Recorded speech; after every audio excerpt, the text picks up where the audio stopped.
So if we are still dealing with simple matters like certificate, Sandra, then there's trouble ahead. So again, we would have to let this. Atiku has written to the Supreme Court, applying that he wants to tender more evidence and all of that. So I think we'll have to wait for the legal fireworks that will happen at the Supreme Court. And wherever the pendulum of justice swings on this matter, so be it. But that will still not change the fact that, look, there are a lot of moral questions that we need to ask ourselves about the character of a lot of our politicians. All right, it's quite an interesting read for those who are strongly interested in this particular conversation. It's on pages 6 and 25 actually. I'm also seeing here that there's a smuggling of Adekunle into the president's name on Wikipedia. There's just so much going on and I can't keep up at this point now. But then more details on page 6 and 25 of just as Fuad said, I guess let's see what we've always had the conversation as regards what exactly the former vice president intends to do with all of this information that is being churned out from his side.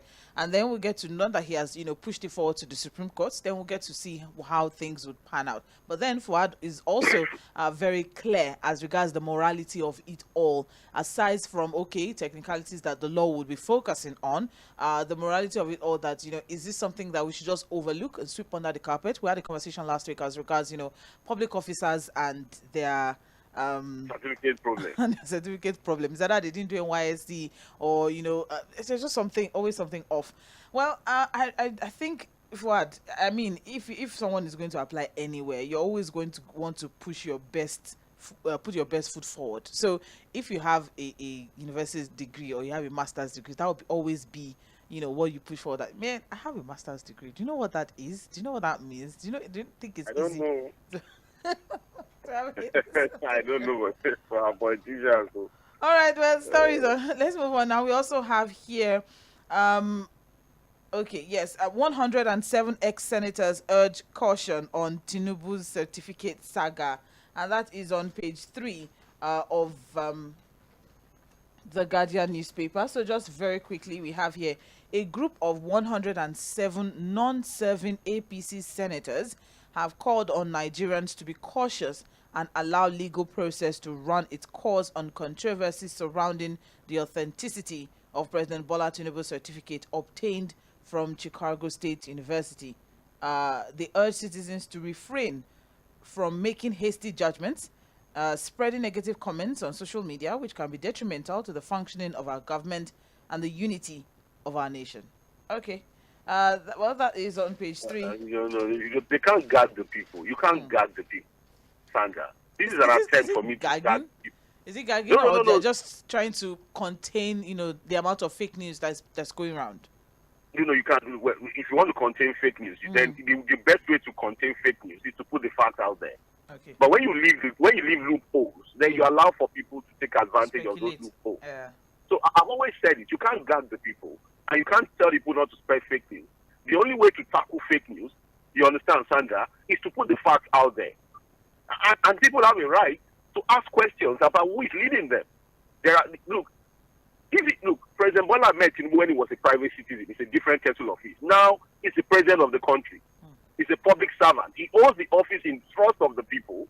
And so they have a right to ask questions around his background, around his educational qualification and all of that. And that was even the reason why the U.S. court granted Atiku the right to have access to his academic record. So if the senators are serious, I think they should just focus on legislative duty. It's not their job to tell the people how they want to react or not react. And the issue of fake news is left for the government. If they are so interested with the issue of fake news on how to tackle it, just put the facts out there. You understand what I'm saying? So I see this as an attempt to want to gag the people. Look, public opinion is one of the fundamentals of democracy. The right that people have a right to make comments, contribute to issues, hear their opinion. But I agree that it has to be done responsibly. But even at that, any attempt to want to guard people from not saying their opinion does not stink for me. And the best way to tackle fake news is to put the facts out there. Thank you, Fuad. Stories on page 3. Moving on now, we also have Tinubu pledges 500,000 jobs as Ajakuta still nears completion. That's also on page 3 of the Guardian newspaper. And just very quickly, Which celebration is completed? it's okay. I guess that's all. Well, but then the president declared that with the hitherto abandoned Ajakuta Steel Complex nearing completion, the project will have the capacity to employ 500,000 Nigerians once designated as a free trade zone. And the president has also promised to fully harness potentials of the complex once it is completed, as it will boost Nigeria's foreign direct investment and provide an avenue for the creation of much needed favorable business environment for all sectors to thrive. The vice president was there to address the crowd in Lokoja, and the story is on page 3. Moving on now, we also... A good one from the government, Sandra, so that it doesn't look like we don't celebrate good things. A good one from the government, at least. There seems to be something intentional about getting a Ajakuta Steel Complex to work again. A lot of manufacturing guys who are in this, who use steel to produce one or two things. Even the auto sector, the engineering sector, would also get some traction if a Ajakuta Steel Complex can work again. But again, because of some of the histories of government when it comes to timelines and promises, we'll celebrate this. We'll completely celebrate this when that place is completed and is fully functional again. So let's just wait to see when, because again, Dangote refinery was commissioned even before the thing was completed. So, but again, it's a good one from government, but we just have to be a bit cautious to celebrate too early. Thank you very much. Now let's move on to this. The last story we are taking from the Guardian newspaper. It's quite an interesting one. It says here, the headline, execute one project every quarter. That's every 3 months. And that's coming from the Lagos State Speaker to Council Chairman. It's worth money. Well, the Speaker of the Lagos State House of Assembly, Dr. Mudashir Obasa, has declared that council chairmen in the state will henceforth face strict monitoring to make them meet the yearnings and aspirations of their people. And he said reports available to the House have shown that some of the council chairmen have not met the expectations of their people so far, and he has warned that it will no longer be business as usual in the councils, as the assembly will now ensure strict compliance to serving the interests of the people. The problem is that we have a modeled up democracy. You want to ask yourself, what's the job of Mr. Mudashir Obasa as the Speaker of the State House of Assembly? He's supposed to focus majorly on legislative duties for the state, and then one or two oversight functions as far as state governance is concerned. One will think that in our democracy, the kind of democracy we run, the local governments are supposed to be another arm of government, completely independent of the state. But unfortunately, because of this joint account thing, they become like an appendage to the state government, to the extent that even what is supposed to go to them does not completely go to them. It's now at the discretion of the governor. And so one would understand where Mr. Mudashir Obasa is coming from, the Speaker, because they know that, look, a lot of these local government chairmen were unpicked. Some of them were rigged into those positions, and so don't really have that legitimacy, to be able to function independently. And so what they are now trying to do is to now monitor them, which I don't think is a major thing to do. Because again, if you ask most of these chairmen, Sandra, they will tell you that, look, the little thing that comes to us, we only struggle to do the best we can do. If you understand what I'm saying. Our friend in Ogun State is still being, harassed, legally with state machinery and all that for coming up to say the governor has not been giving us our allocation. Although in Lagos State, no chairman has complained so far. But again, who knows? We are not completely sure that what is supposed to go to them is going to them. If you understand what I'm saying. I'm not making excuses for non-performing local government chairmen. But I think that in balancing this particular conversation, we need to first ask ourselves, what is due to a local government chairman that comes from the federal government? Does it get to them? Completely. We need to first ask ourselves that question. That the allocation that is supposed to go to a local government chairman, the complete amount, does it hit the account every month? If that is not the case, then there might be questions about demanding total performance from them. And then the yardstick of having one project per quarter. Who gave Mr. Mudashir Obasa the mandate to be given to give that kind of target to local government chairman? You don't understand what I'm saying. How did it come to that target arrangement, that one project per quarter? Is it their principal? He didn't employ them there. He did their employer. Sometimes, politicians just grandstand and make statements, and you understand that it's not really coming from, a foundation of good thinking or deep thinking, as it were. But whatever it is, there are still questions around, the functionality of our local governments and the complete autonomy, financial autonomy, administrative autonomy of our local governments. Until we guarantee that, Sandra, it will be extremely difficult for us to demand good performance at the local government level. All right, then. Well, something that strikes me from this particular report is how the speaker said, and I'm quoting, "Some of your councils do not have legislative chambers, meaning that the councillors have not been holding sittings. How do you get approval for the money you spend?" And he told them he was aware some councils borrow money up to 9-digit figures without approvals or due process and lease council of property without caution. So they are now going to be focusing on true governance at the grassroots level. This is going to be an interesting one. You can't demand this. Whoever must come with whoever must come with clean hands. Like I said, until it's established standard that the money that is supposed to go to local government goes to them completely, it will be difficult for anybody to demand this kind of performance on this local government channel. Some of us have spoken to some of these chairmen in confidence. And if you hear the story they tell you, they also have to take care of themselves. They have to take care of their constituents. You understand what I'm saying? So what they do is that the little that gets to them, they just crack this, always do one or two things and move on with the rest. Well, this is quite a delicate one. It's not like any one of them can come forward and, say all of these things. They should. Why shouldn't they? Well, if there are facts to the fact that they're not getting what they are supposed to get, they are supposed to be so bold enough to do that. What? Yes. Let's not forget, Tawali Adedayo in Ogun State did this. As the heavens, they've been harassing him. But he's no longer, where he was. Yes. He has lost a lot. He has lost a lot just from that revelation. But was it all worth it? But posterity will be kind to him. Okay. His name would eventually be written in gold in that state.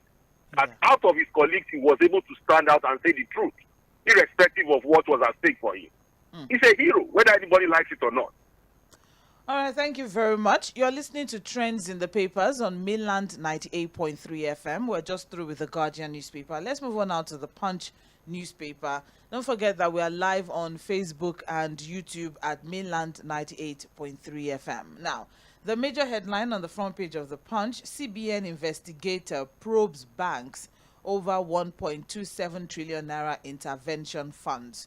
And we have riders to that. 1.27 trillion naira anchor borrowers loans, others undisbursed in 5 banks. Special investigator to summon bank CEOs over intervention funds. This is quite interesting. And what the report is saying is that the chief executive officers, top management staff, and all of banks may be probed during the ongoing investigation of the activities of the CBN, as it was learned that some bank CEOs would be invited in an effort to ascertain any discrepancies around the management of intervention funds by deposit money banks. Some banks got the money and then did not disburse. Basically, that's what this report is saying. You know what, Sandra? This CBN probe will really make sense to me when we begin to see people arraigned at different courts. Okay. I really don't like this idea of media trial. Yes, I like the fact that we're getting updates as to how the probe is going on. If you understand what I'm saying, I like the updates, but I would not really want to buy an idea of a media trial. It would, all of these Jim Obazi special investigator arrangements, probe of the CBN and related agencies and parastatals would only make sense if at the end of the day there are enough, the special investigator is able to put enough evidence together to now prosecute people. Step on 2, let's get people standing docked and answering questions before the court of law. And then ultimately maybe we can get 1 or 2 people, to get sentencing and all of that from this particular one. So that at least it can serve as a form of deterrence and lesson to others that may want to do something in the future. But for now, it still remains a story. It remains a developing story. We are still getting the news, the updates. But it will only make sense until we probe people and then arraign them in the court of law for all manner of crimes and all of that. All right, then there's a whole, it's quite a very interesting one. I mean, names of banks have been mentioned here. There's been controversies about beneficiaries and even repayments of the Anchor Borrowers Program. More specifically, we have the fact that about 9 banks have at least 208 billion naira undisbursed funds, that was supposed to be for Anchor borrowers and commercial agriculture You know credit what? scheme. You know what, Sandra? That's why people are telling Mr. Yemi Cardoso, the new CBN governor, that he should please stay away from things that does not concern him, that we saw during the Emefiele era. This idea of trying to borrow farmers' money, going into all manner of things. It should be more about fiscal and monetary policy, to direct the economy towards a prosperous path. One would think that this Anchor borrowers thing should have been, clearly handled by the Ministry of Agri. Working together with commercial banks, and you understand what I'm saying. But when we now begin to see CBN getting involved with borrowing rice farmers' money, to the extent that eventually now the rice farmers have not paid back the 500 billion, but they were able to put money together to buy farm for the CBN governor to now contest to be president. You can see where the problem is. Well, it's very interesting to note that Yemi Cardoso, remember, during his screening at the Senate, he said that, there's a need to remove CBN from all these development finance interventions and all of that. Let's just focus on advisory, positions, yes, that will help economic growth. And I really don't know. But then, before you know now, sir, you heard that CBN is tying roads, constructing roads in the country. That's amazing. In what capacity? Okay, what capacity were they borrowing farmers' money to go and farm rice? Say it's financial intervention. Can't the Minister of Agri just handle that with farmers and solve that problem? All right. Well, the story is on page 2 of the Punch newspaper. Let's move on now. Sanwo-Olu orders demolition of markets built on drainage, and that is on page 6 of the Punch newspaper. Just very quickly, what we have is that the Lagos State Governor has ordered the demolition of illegal market structures built on drainage in the Lagos Island area of the state, saying that there's been a disregard for people's well-being and environment. There are illegal squatters doing illegal activities there, and the official notice is that they will take and clean up the entire market, and then they'll start fully with Bombata market and Jankara market, and it's going to be to ground zero. Well, notice is out there, but is there going to be any, what's compensation? Is it compensation, or what's the word now for people who lose their markets? If this is illegal construction, it may be difficult. Yes, are you with me, Sandra? Yes, I'm with you. If these are illegal constructions, it might be extremely difficult now to talk about compensation. I'm happy that at least eventually Lagos Island is having some attention, getting some attention from the state government, because that entire area has been is in a complete state of it's a slum, a big slum. I must tell you, the drainages, the way it floods, everything is just messed up on Lagos Island there, and it's good that the government is now paying attention. The only problem I have, because again this comes under the urban regeneration agenda of the state government. I was listening to the governor. People would always say, now if you take this market from these people, the expectation is that it will be redeveloped into something more modern, more befitting. But the question is, will the people who are the original users of that market now have access to it? People are always quick to point to Ʀᴇ market, for example. We hope the rich and the affluent will not chase the poor away from this market. Because most times when we talk about urban regeneration in this part of the world, what it simply means is that you chase the poor people away and give it to the rich.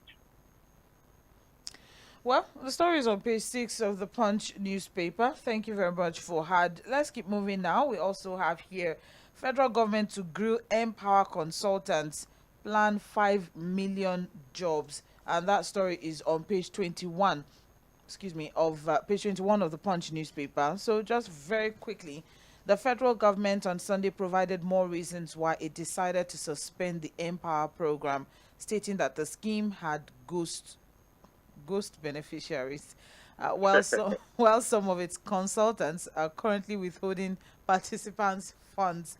So The report is that over 1 million Nigerians had lost their jobs under the 𝗃power program following the indefinite suspension of the scheme by the government. And this was announced by Minister of Humanitarian Affairs and Poverty Alleviation, Betta Edu. So, as it is now, so providing additional reasons why the scheme was suspended, they also said that the scheme has ghost workers and that should be eliminated.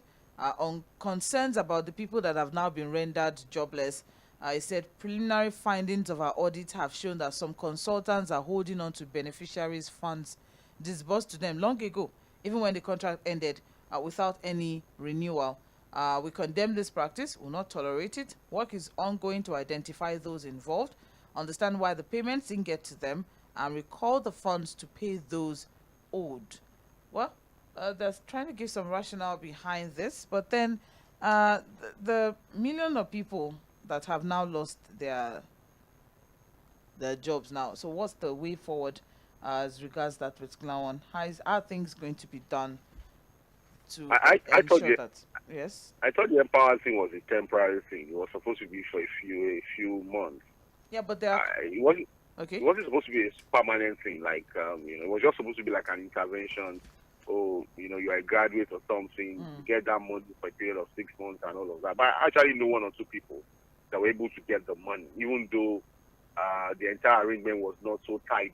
Of course, it was clear that there were going to be these issues of ghost names, people taking advantage of 1 or 2 loopholes in the system and all of that. But if it met the primary reasons for setting it up, and now that Betta Edu has now discovered that there are problems with it, can't they just fix the problem and still sustain the program? If you understand what I'm saying. But somehow I think the 𝗃power thing was, at least worked reasonably. It was not a complete failure like the cash handout policy of the Buhari government. I think the 𝗃power was doing Jonathan, and I think to a great extent it worked. You understand what I'm saying? But whatever it is, because again, whatever happens to 𝗃power, if the government is doing something else, it will still be something around cash handouts to people, and it will still be open to all manner of malpractices and all of that. I think ultimately we should look at how we can create an environment where people can thrive on their own without having to wait for government handouts. Thank you very much for that. The story is on page 21 of the Punch newspaper. Above the masthead of the Punch now, we also have JAPA, federal government okays contract jobs for retired doctors, and that is on page 8 of the Punch. Fuhad, what do you think of that one? The approval of the appointment of doctors and nurses who have already attained their compulsory retirement age, bringing them back due to just because we have a brain drain in that sector due to the JAPA situation that we have found ourselves now. What do you think of that? Temporary solution, Sandra. Temporary solution. But why don't we address the real issue? Why are people living in droves? Why? Okay. We should address that one now. Because again, if you say a doctor has retired, because again, if you call people back from retirement a lot of times, their level of capacity to function, could be called to question. If you understand what I'm saying, because again, some of these things come with some physical rigor. You are on call for 24 hours. Can a retired doctor fit into that kind of arrangement? I think we should address the main issue. Why are people living in droves? Can we attend to that? I'm not saying the idea is not good, at least as a temporary solution. But the permanent solution is to address why people don't just have confidence in our system and living in droves. All right, thank you very much, Fuhad. But then it's also worthy to note that the government has said that the appointment of these contract staff, they will be on the same salary scale that they were when they retired, if they desire or if they deserve it. That is when they retired. Well, yes, the same. One of the peculiarities, the reality of now of today. As if you retired 10 years ago, what you were earning cannot take you anywhere today. So if a doctor was maybe, for example, 200,000 10 years ago, so he's going to be 200,000 now. How does that help? Unless they want to see it as a voluntary work, you just come, whatever you get, you get. It's just a voluntary. And I think they would rather just want to stay at home or work in private hospitals if they have the strength to still work than to join this government arrangement. If that is the plan. But again, it's left for those retired doctors and nurses to take the offer and not take it. Yeah, true. Well, stories on page 8. Let's move on now. We also have here governors Labour begin talks about over the 35,000 naira wage award. This one will be interesting, Sandra. You see real katakata in these negotiations. So the conversation has started. Private sector operators have ruled out fresh allowances for workers following the recent decision. They don't get I think that's expected. So I'll just leave that at that. But this is as state governors are gearing up to meet with labor unions in their state as regards calls for an upward review of the salaries of workers.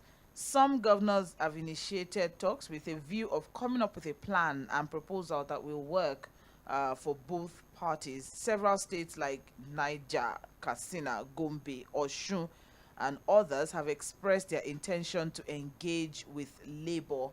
And the decision which inked during a meeting we have here in respect to the agreement, Osun State Commissioner for Information and Public Engagement, 𝗃ᴏ said there will be negotiation at the state level now. So here we have what I don't know, but before we go deep into all of this, anyways, the fact that the federal government promised something, knowing fully well that at the end of the day, the promise from the federal government was for federal workers. Yes. Now, at the end of the day, now it has to trickle down even to the states, and now the state governors have a small issue here with this wage award. There are some states that have a big issue, small issue. Salary. There are some governors that are owing salaries. There are some governors that pay quarter of your salary to your account. They call it modulated salary. It's okay. And now that they have to up it by 35,000 naira. Where would that one come from? So here is the dilemma. It is expected. I listened to Jᴏɪṛ AᴊɪԻbᴏ, the NLC president, when he was asked these questions about the states negotiating with their different labor unions. I said that has always been the practice. That even before the federal government negotiated with the central labor, some state governments had already negotiated with state labor unions, and they have been paying some money as additional salary. So he thinks that, look, what they've been able to achieve with the federal government will trickle down, and that the state chapters of the different unions will now sit down with their governors, negotiate, and get whatever they can get. So the 35,000 may not be across board. Some states have said they can do 35. I think about 4 or 5 states. Like there are some. States. Kwara State said he has been doing 10,000 even before this negotiation. The extra 10,000, yeah, same as Gombe. So and he cannot do more than that. So I think Lagos has to do 35, if not more. We have the money. We are a big state. I don't know of Ogun State, Sandra. But why? Sandra. But why? Sandra. I must. So if there's an award for the worst run state in this, it has to be Ogun State. And like Sowore said when he came on political 2 weeks ago. So the United Nations should come and take over the affairs. I will not say United Nations, but we need to pray for Ogun State. Please do. We need the prayers. I'm not even going to front prayer for Ogun State. I'm serious. It's a serious issue. I doubt if there's anything happening as far as governance is concerned in Ogun State. The worst run state in the southwest. I probably just said southwest because I don't know of other parts of the country. But in the southwest, Ogun State has to be the worst run state in the whole of the southwest because of the potential the state has to thrive. But unfortunately, when it comes to leadership, it's complete zero. It's very unfortunate. We haven't even heard anything as regards this particular upgrade. Whether or not something will happen, we can't really see. They don't talk very fast. No, for now. But we all know that Edo State, so far, I think Edo pays the highest minimum wage in the country with 40,000 naira. 40,000. Yes, and they said that even with that 40,000, there are plans in place top up. to review it. So different top up. Yes. Different states are, coming up with their own, memorandum of understanding with their NLC chapters. But then we'll see how things will pan out. You have that Osun State government has a good working relationship with their NLC. So as it is now, they're still NLC in Osun State is still working with Governor Ademola Adeleke to approve the 35,000 minimum wage award to all categories of workers. One thing. Governor Adeleke is addressing some group of workers and party faithful, said something that we should have paid attention to. He talked about the palliative, the 2 billion that he has not even spent it, that the money is there, but soon he will begin to deploy. But he also said something at that occasion that, look, if security votes, he has not been collecting it. That security vote, he has been putting it back to the society, giving it back to the society. I'm like, if you listen to that kind of comment, you want to commend the governor. So you have just a few seconds more. We've run out of time. Okay, but what would have asked? The security vote, is it supposed to help with security in the state? And then that also now has to, make us ask other governors who collect the security vote. What exactly did they do with it? It's almost looking as if it's free gifts for some of these governors. For a lot of these governors, those security votes, they just pocket the thing, really. Some people do not even know that their governors are collecting security votes. Some people do not even know what the security vote is not supposed to be an open is for. But then, thank you very much, Fuhad. At this point now, we won't be able to take the rest of the papers, but those were the major trending stories. We have a host of others. But we'll take a break now. We'll be back by 8:40 for Mainland Focus, where you, our dear listener, gets to be a part of the conversation. This is still Mainland 98.3 FM, and we are the sound of Lagos.